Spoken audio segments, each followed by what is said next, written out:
It's terrific to see some of the social distancing measures being relaxed in some states. I think there's been some overreach by police and authorities at times in most states. But hey, no one's had a practice run at this, and now we're starting to wind back. We've done very well. Don't listen to people who want to go for broke now, let it rip. That'd be madness.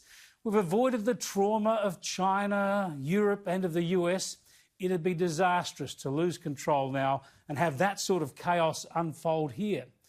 But one area where we have stuffed up all along, and you know I've said this consistently for more than a month, is that most state governments have let down their populations when it comes to schools.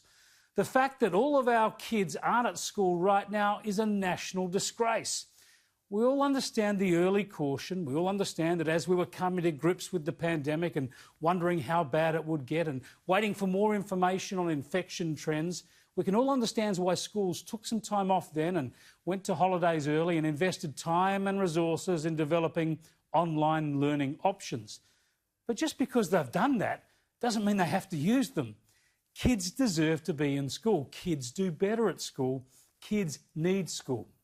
And the medical advice has been clear and unambiguous from the start, that kids should be at school. And that advice has only ever strengthened because we've had more information feeding in that kids hardly ever get infected with COVID-19, that when they do, they tend to suffer only mild symptoms, and that they tend not to spread the disease either to their teachers, each other, or take it home to their families. So the case to be at school was always emphatic, and it's only gotten stronger. Why then are our state governments so resistant? Why are they shunning students, telling kids to stay away from school, or just inching their way back, starting with 1 day a week? If we find that after just a few weeks the resumption of school has gone well, there's no reason at all for us to bring forward a greater proportion of kids going back every day. Our ultimate aim is to have all kids back by the end of term 2. The federal government is saying that the classrooms are safe, but what we are saying, and the federal government is also saying, that there is a concern about teachers and there is also a concern about the drop-off and the pickups. So we need to make sure that we have COVID-safe plans in place for all of that, and we must get that right. Yeah, we can see why the states have been too quick to shut down schools and too slow to get back.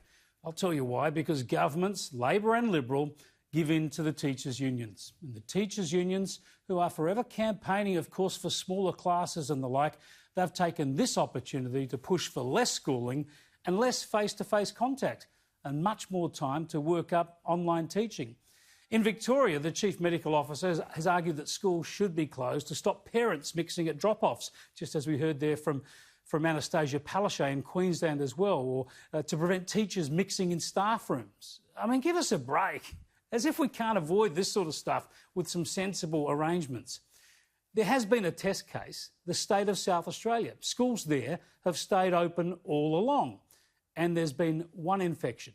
A student got the virus from a teacher, and it didn't spread further. The proof is in. Kids must be at school. Some parents have been paranoid about this from the start. Sure, let them keep their kids at home, but don't let them ruin it for everyone else. Where I do have some sympathy for teachers is that they shouldn't be forced to run 2 courses, one at school and another one for online students at home. They should just be teaching at school, unless they're elderly or vulnerable, when special arrangements can be made for them. Enough of this nonsense from the media, from unions and politicians. We've slowed the spread of the virus to a crawl. We need to get the country moving again, and the starting point should be schools that should never have been shut in the first place. This will allow people to start to return to normality, to get back to work, to get out of the house. I'm afraid if you don't agree with that, you're just not across the facts.